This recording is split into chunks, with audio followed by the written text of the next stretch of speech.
Bharadam Asnami Prayat Namaha. Krishna says, if one offers me with love and devotion a leaf, a flower, a fruit or water, I will accept it. Now I will share a pastime that helps understand this sloka a little bit more. Once there lived a poor Brahmana with no money. He heard a Vaishnava giving a lecture that you don't always have to be rich to worship Krishna. So the Brahmana sat down and began to meditate for days and years. He meditated that he had golden and silver pots and was taking water from different holy rivers and offering to Krishna. Then he thought that he was dressing Krishna up with beautiful golden ornaments. He thought that he was plucking fruits from the tree and offering to Krishna. Last he thought that he made some sweet rice. When he made the sweet rice, he thought that it might be a bit too hot. So he touched it and to test the temperature. And then he immediately awakened from that meditation because to see his finger had actually burned. So he thought, how could my finger be burned when I was only meditating? I was not doing this with my hands. So then, up in Vaikuntha, Krishna watching and laughing. He told an airplane to go pick up the Brahmana and bring him back to Vaikuntha. Thank you. Thank you, Nathan. Thank you for this wonderful story. And so this is such an important verse we can apply in our life every day. So to worship Krishna, one doesn't have to be a very rich person. Krishna expects only love and devotion from us. If we can offer some flower or a fruit or like a little bit of leaf, that is tulsi leaf, if to Krishna, Krishna accepts. If you offer with love and devotion, Krishna is looking for only the love and devotion from us. So will you apply every day this principle in your life? Will you offer every day Krishna flower and fruit and water to Krishna every day? Yeah, my mom does. Your mom does? Yeah. Wonderful. So you will learn from your mom and you will also apply this in your life? Okay. Okay, thank you. Okay. Thank you. Hare Krishna, my name is Riya and I would like to perform contents of the Gita summarized. The first sloka is 2.12. Natamevam chatunasam natam name janadipa na chaiva na bhavishyama sarvam vayamata param. Never was there a time when I did not exist, nor you, nor all these kings, nor in the future shall any of us cease to be. Spirit soul is internally existing, conditioned, or liberated. Spirit soul is one and only individual. The Lord Krishna is not under Maya. He controls Maya. He can never go under the influence of Maya. Next. Next. Dehinosmin yata dehe kaumaram yovanam jara tata dehantara praptit thiras tatra namuyati. As the embodied soul continuously passes in this body from boyhood to youth to old age, the soul similarly passes into another body at death. A sober person is not bewildered by such a change. Spirit soul is never changing. The body is always changing. Our next body is based on our activities and the things we do in this lifetime and the past lives we have gone through. We get born, then we have birth, then youth, then old age, and then we die. And then we take birth again, and the cycle starts all over. But the soul is the only one and individual. It stays the same in the whole thing. It is one and does not change. Our body is changing in the whole thing. The next is Mantarspashastu kontaya sito sanasakadakadaka agama paino nityastam tatiksava bharata. O son of Kunti, the non-permanent appearance of happiness and distress, and their disappearance in due course, are like the appearance and disappearance of winter and summer seasons. They arise from sense perception. O son of Bharata, one must learn to tolerate them without being disturbed. In discharge of one's duty, one has to tolerate happiness and distress which arise from sense perception. Tolerance and happiness is the eligibility for liberation and go to back Godhead to Krishna. The next sloka is Najayate mriyate va kadachin nayam bhutva bhavitanaya bhuya ajo nitya sasvatam yam purano nahanyate hanyamane sarire. For the birth, there is neither birth or death at any time. He has not come into being, not is in being, and will never come in being. He is unborn, eternal, ever existing, and primeval. He is not slain when the body is slain. These are the soul's characteristics. The soul, it never takes birth, it never dies, it's unborn, eternal, primeval, immutable, and ever existing. My last sloka is from 2.23 in the Bhagavad Gita. Na enam chitanti sastani, na ainam daiti pavaka, na chainam kledayanti apo, na sasyati martuha. The soul can never be cut to pieces by any weapon, nor burned by fire, nor moistened by the water, nor withered by the wind. The soul. The meaning, individual sorts are parts and parcels of the Supreme Soul. That cannot be burned or killed in any way. The soul is individual and immortal. It is only one. And this is a picture of Krishna reciting the Bhagavad Gita to Arjuna. Hare Krishna. Thank you for explaining these wonderful verses. These are such important verses. These are the principles, the first principles Krishna is teaching in Bhagavad Gita, to tell that we are not this body, we are spirit soul, and which is such a simple concept, but it's very difficult for us to understand. The whole world is operating with the principle thinking that we are this body. So this is such a simple principle, and Prabhupada, that's why in his books, most amount of time he emphasized this principle that we are not this body. So even though it's such a simple concept, so we don't understand it. So our purpose of human life is to understand that we are not this body. So thank you for explaining these wonderful verses, Riya. I request His Grace Harivilas Prabhu to present this. Thank you very much. Our next presenter is Akash. Hare Krishna, Krishna Krishna, Hare Hare, Hare Ram, Ram Ram, Hare Hare. Hi, my name is Akash. Tatarashta vacha dharmashet kurushite samaveta yatsama mamaka pandavascheva kimakurvata sanjaya. Dhritarashtra said, O Sanjay, after my sons and the sons of Pandu assembled in the place of pilgrimage at Kurukshetra, deciding to fight, what did they do? Meaning of Bhagavad Gita 1.1. Kurukshetra became Dharmashetra. Krishna was present in battlefield, influence of the holy place. A scared place of pilgrimage, Dhritarashtra did not want to compromise between cousins and brothers, and he wanted to be the sure of fat of his sons. Dhritarashtra wanted to know what was in Kurukshetra after Kauravas and the Pandavas assembled there. Meeting continued. Dhritarashtra was doubtful about the possibility of his son's ultimate victory. He was fearful about the holy place on the battlefield. Lord Krishna would wipe out the religious persons in field of Kurukshetra and establish Dharma headed by Yudhishthira. Kurukshetra has been described as Dharmashetra because on the battlefield the Supreme Personality of Godhead Krishna was present on the side of Arjuna.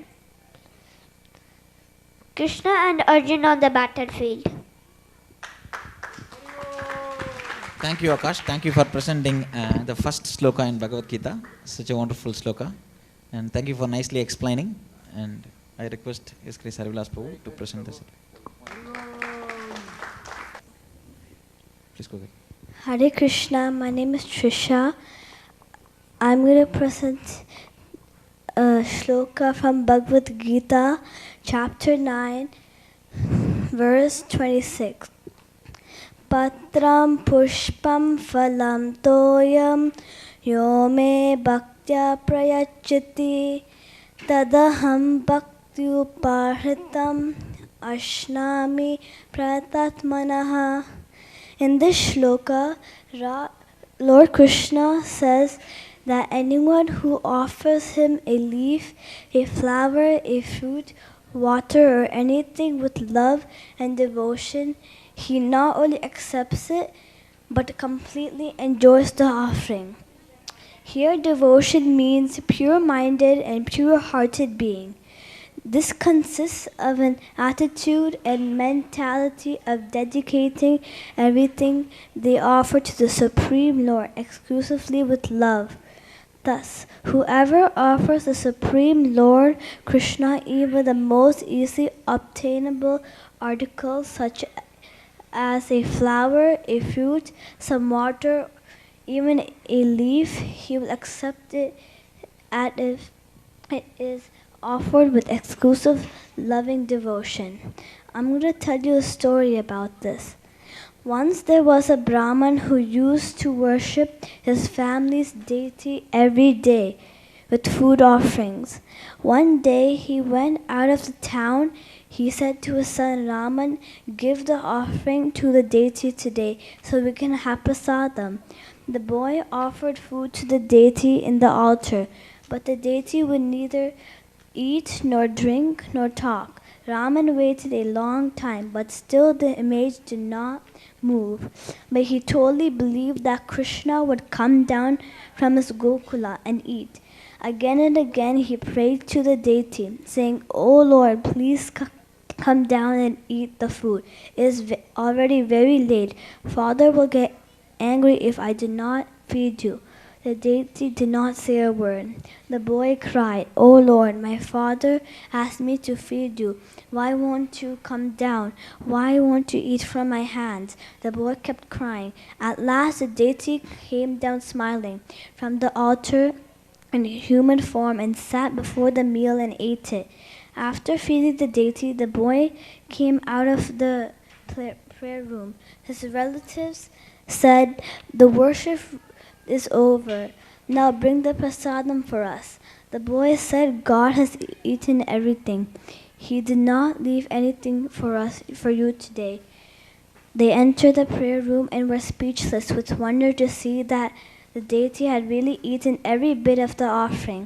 In this story, we saw that God does eat if you offer food with full faith, love, and devotion.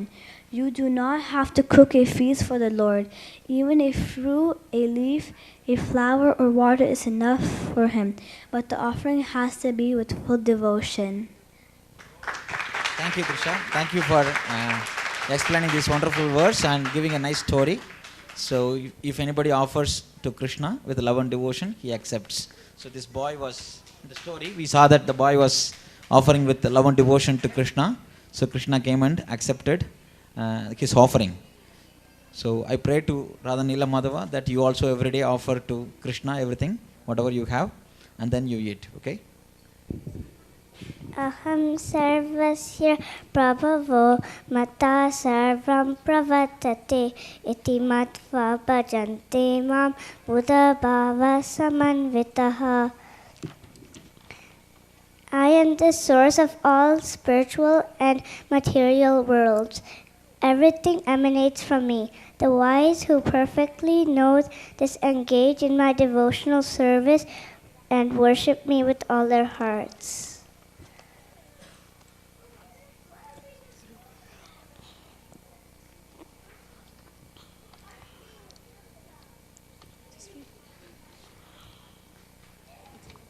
Yeah, you can read. You can read your explanations. Krishna says everything comes from me. Everything includes all opulence, fame, wealth, renunciation, beauty, strength, and knowledge.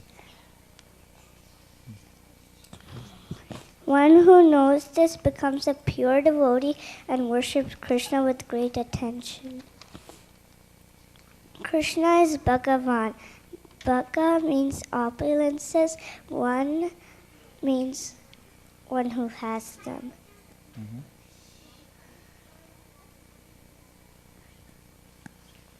Don't want it to.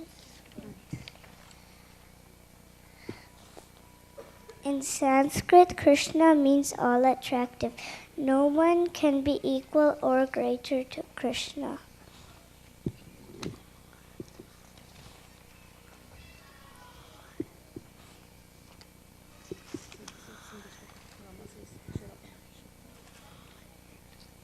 Ishvara Parama Krishna Sachi Ananda Vigraha Anadar Adar Govinda Sarva Karana Karanam. Thank you, Nila. Thank you for explaining this wonderful verse. So this is such an important verse. This is the first verse of the Chaturshloki of Srimad Bhagavad Gita. So here Krishna is explaining, telling who he is. Actually, he is the source of all the things, material and spiritual. Everything emanates from him. And then one who knows this actually worships him with full heart. So thank you, Nila, for explaining this verse to us. And I pray to Radha Nila Madhava that you also worship Krishna always nicely. Thank you.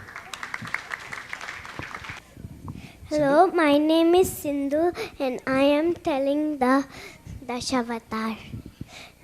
The first one is I'm telling a shloka.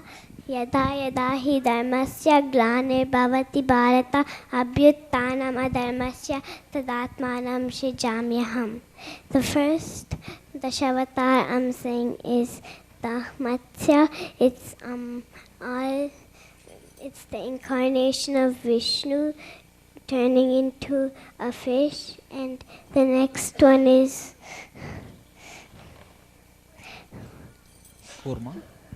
Kurma, and he's an incarnation of Vishnu, and the other one is Varaha.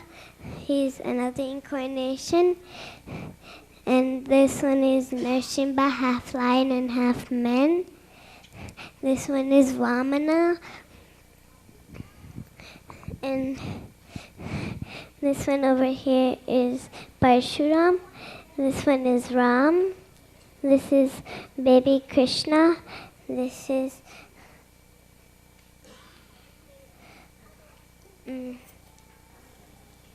Buddha, and this is Kalki. Thank you, Sindhu. Thank you for nicely explaining the Dasavatars. So this is also such an important, this sloka almost every Indian knows from our Mahabharata serial.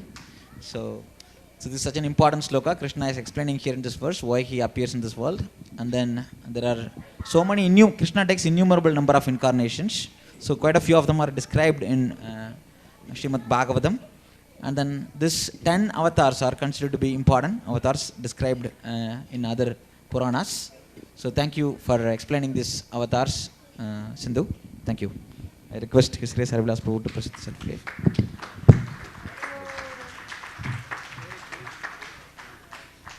Thank you. That's it? Done? The verse is Dhritarashtra Vacha Dharmakshetre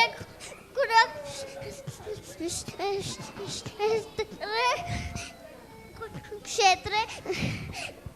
Sit down, sit down. You can sit. You can sit with your mom and recite.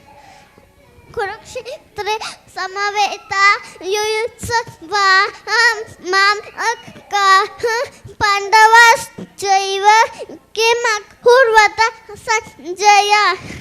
Wonderful, wonderful, Riddhi. Thank you for. The translation is Dhritarashtra said, "O Sanjaya, what did my sons desirous of battle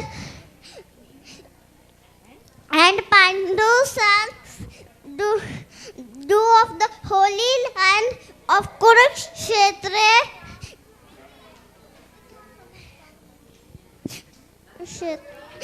Dhritarashtra was Dhritarashtra was father of Kauravas. He doubted victory of his sons because he knew the Pandavas are truthful and right. It's okay. And Krishna and he knew Lord Arjuna was bravely Lord Krishna had Arjuna to ride the chariot. Hare Krishna. Hare Krishna, Riddhi. Please everybody give an applause to Riddhi. Vacha vacha.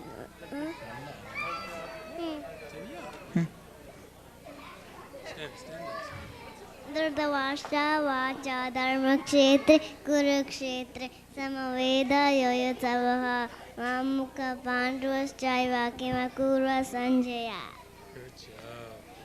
Thank you, Navya. Thank you for reciting the first verse from Bhagavad Gita.